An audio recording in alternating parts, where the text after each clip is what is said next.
Bom, hoje a gente vai falar sobre um assunto que está na moda, que todo mundo comenta, e não é o Big Brother, e sim a Amazônia, sua forma de ocupação, o capitalismo e como ele vem destruindo a nossa lindíssima floresta. Aguarda a vinheta e já já te conto.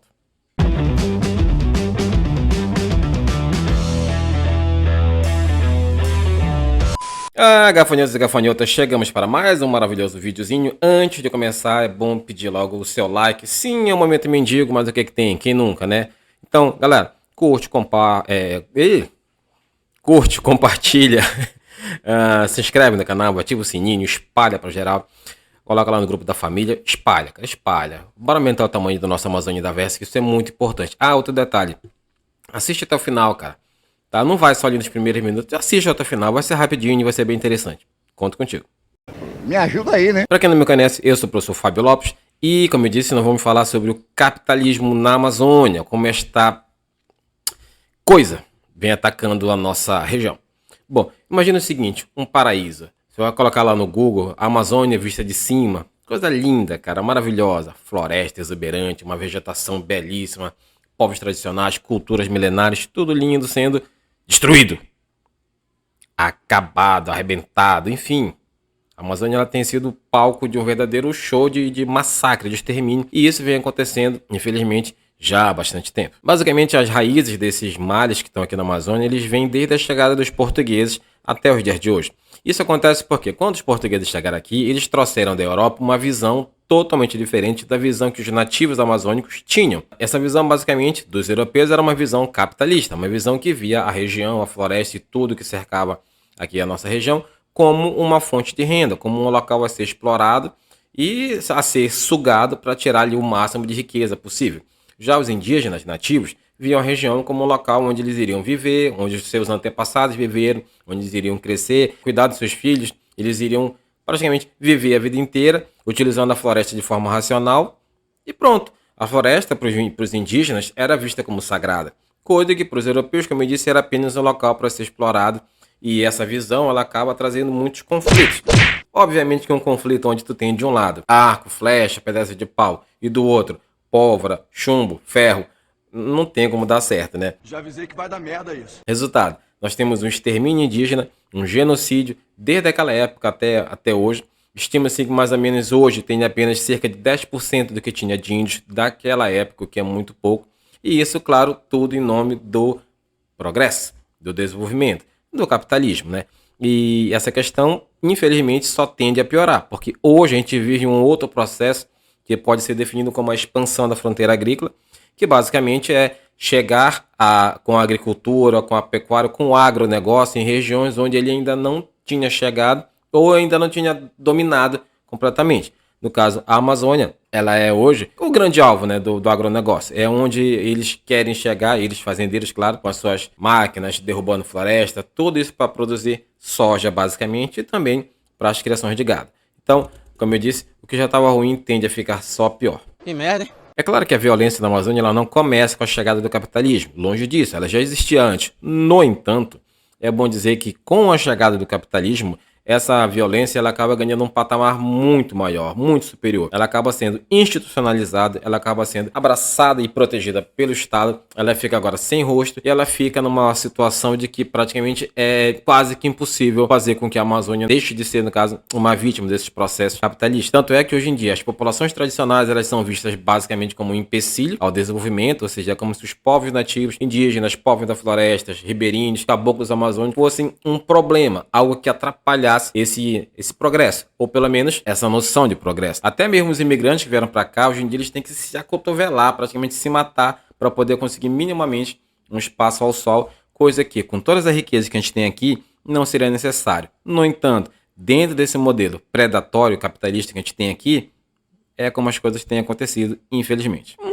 Mas para que você possa entender como o capitalismo funciona aqui na Amazônia, você primeiro precisa ter uma noção do que é capitalismo. Então vamos lá. Uma noção bem breve, nada muito extenso. Inclusive, se você quiser, você comenta aqui embaixo que a gente faz um vídeo sobre o capitalismo. Aproveita, comenta, curte, compartilha e espalha para geral. Porra, de novo! Então, tendo uma noção básica, o capitalismo ele é um sistema que começa ali mais ou menos pelo século XV em substituição ao feudalismo. Tá? É um sistema econômico e no Brasil muita gente diz que o nosso país ele é capitalista. Mas será mesmo que é? Claro que é, rapaz. Pensou o quê? Que eu fosse varar aqui com uma teoria da conspiração? Brasil é comunista, Brasil é socialista, Brasil é vermelho. Achou mesmo? Achou errado, otário? Pois é. Então, galera, o Brasil é um país, sim, capitalista. O capitalismo, ele basicamente, ele tá escorado, ele tá amparado em alguns princípios básicos. Esses princípios, no caso, são a propriedade privada dos meios de produção, ou seja, alguém é dono das coisas que são feitas para gerar dinheiro, daquilo que a gente usa para gerar dinheiro. Por exemplo, numa padaria, o dono da padaria, ele é dono do forno, das máquinas, do trigo, de todo o material que é utilizado lá. Do açougue, a mesma coisa, da carne, da serra, das máquinas, dos ganchos, das facas. Ou seja, numa fábrica, o dono da fábrica, ele é dono da esteira, das máquinas, da fiação elétrica, do prédio, de tudo. Ou seja, os meios de produção é aquilo que a gente utiliza para fazer produtos que vão ser comercializados. Outra característica básica do capitalismo é a busca pelo lucro, que está ali como principal objetivo, né? Todo capitalista, ele quer o lucro, e esse lucro ele é obtido pela aquisição e acumulação de capital, tá?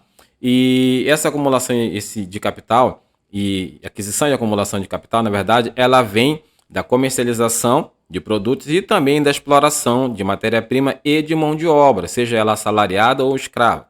Portanto, de modo geral, o capitalismo ele se sustenta nesse princípio de que eu vendo, primeiro eu exploro, na verdade, consigo matéria-prima, transformo em alguma coisa, vendo para obter lucro. Basicamente é isso. É claro que essa é uma análise muito simplista, dá para falar por horas sobre o capitalismo, mas a gente não tem esse tempo. Então, de modo resumido, você tem a busca pelo lucro, a propriedade privada dos meios de produção, a exploração de mão de obra, a exploração de recursos, tudo isso somado para fazer com que o capitalista, que é o dono das coisas, que é o dono do meio de produção, você que compra um iPhone, você não é capitalista. Você é apenas uma engrenagem nesse processo. Você é um consumidor, tá? Mas capitalista de verdade mesmo é aquele que lucra, que ganha dinheiro pra caramba com isso. E já que a gente está falando de dinheiro, entenda uma coisa. Existe uma diferença nesse caso entre dinheiro e capital, tá? Que a gente vê às vezes como a mesma coisa, mas não é exatamente a mesma coisa. Por quê? Entenda o dinheiro nesse caso como algo que você vai utilizar para sua satisfação pessoal. Você vai comprar um sorvete, você vai comprar uma camisa, você vai comprar, sei lá, ingresso para um show, uma obra de arte. Isso é dinheiro. Você compra essas coisas com dinheiro. Já o capital é quando você aplica esse dinheiro, tá, em coisas para sua empresa, para sua indústria, você aplica para gerar mais capital. Por exemplo, se eu sou dono de uma fábrica e eu pego o dinheiro que eu ganhei e compro mais máquinas, eu aperfeiçoo o meu jeito de produzir, eu compro uma outra fábrica, eu vou investir esse dinheiro para ter mais dinheiro, nesse caso o dinheiro ele é chamado de capital. Pegou a visão? Ah, agora eu entendi! E é impossível falar sobre o capitalismo da Amazônia sem falar do papel da Amazônia na divisão internacional do trabalho. Bom, basicamente, também não vou explicar com muita profundidade o que é a divisão internacional do trabalho, porque aí esse vídeo vai ficar muito longo, mas, resumidamente, divisão internacional do trabalho é uma espécie de especialização produtiva dos países e das regiões em relação às trocas comerciais entre eles. Ou seja, como não existe nenhum país do mundo que consegue ser suficientemente capaz de produzir tudo o que ele precisa, sempre vai ter que ter a compra de uma coisa por outro país. Ou seja, aqui no Brasil nós não produzimos determinado produto, a gente é obrigado a comprar de outro país. Aquele outro país também não produz determinado produto, ele é obrigado a comprar da gente. Obrigado, claro, entre aspas. Mas assim, então basicamente essa divisão internacional do trabalho é uma especialização onde cada país ou região acaba sendo, digamos, tendo uma determinação de produzir determinados tipos de produtos para serem vendidos no mercado internacional. E nessa história de divisão internacional do trabalho, é claro que existem os países que se dão bem e os países que se dão mal. Nós estamos no meio dos países que se dão bem e mal, e a Amazônia também. Por quê? Porque desde sempre a nossa região ela foi, digamos, resumida a uma mera produtora de matéria-prima. A gente produz matéria-prima para outros países produzirem com base na nossa matéria-prima produtos industrializados, e eles vão nos vender esse produto industrializado, pronto, terminado, num preço muito alto, bem alto mesmo, enquanto que quando a gente vende a nossa matéria-prima, ela vai baratinha. Ou seja, nessa, digamos, operação financeira, se você vende barato e compra caro, é claro que a tendência é você só despencar, você ter prejuízo atrás de prejuízo. Ao passo que com quem compra barato e vende caro, só tende a enriquecer. Sabe aquela música? Acho que é das meninas, né? O bom, bom, bom, bom. É mais ou menos aquele esquema lá, né? Tipo, e como é que é a música mesmo? E o motivo todo mundo já conhece aqui, o de cima sobe e o de baixo desce. Bom, xibom, bom, bom.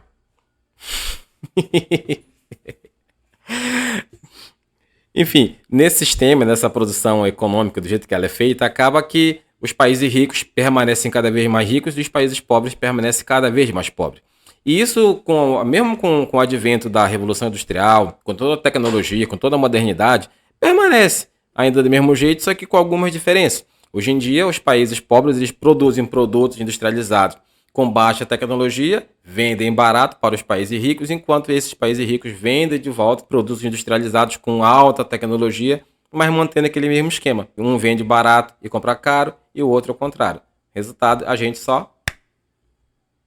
E assim, em relação a essa implantação do capitalismo aqui na Amazônia, nós temos basicamente dois grandes problemas. O primeiro é que, historicamente, desde a época dos portugueses até os dias de hoje, a Amazônia ela é consumida, ela é destruída, ela é explorada como se ela fosse infinita em seus recursos, como se tudo que tivesse aqui fosse durar para sempre. E na verdade não é assim, pelo contrário, está acabando em uma velocidade cada vez mais rápida, cada vez mais veloz.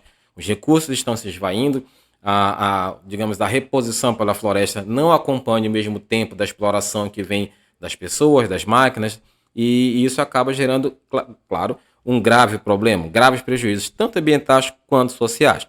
O segundo problema é que, bom, historicamente a nossa região ela é presa, ela é uma espécie de escravo do extrativismo. Sempre foi o extrativismo, primeiramente vegetal e hoje em dia mineral, que, entre aspas, sustentou a nossa região e fez com que boa parte do dinheiro que circula, que está aqui por dentro, viesse dessa fonte de renda.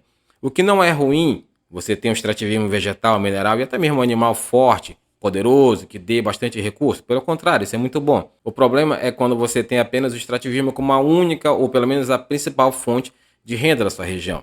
Tá? Aqui no Pará, esse extrativismo ele responde, no caso, por uma fatia absurda. Não só no Pará, digamos, na Amazônia de modo geral, mas falando do nosso estado, o extrativismo ele responde por uma fatia absurda de todo o faturamento econômico do nosso estado.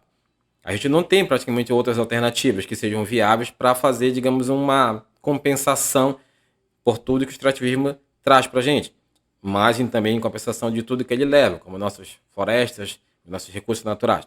Nós não temos uma indústria muito forte, nós não temos um comércio muito forte, nós não temos empresas, a gente não tem, como eu disse, outras fontes de rendas que façam, digamos, uma somatória e não nos deixem tão dependentes do extrativismo. Isso é um problema gravíssimo, gravíssimo mesmo.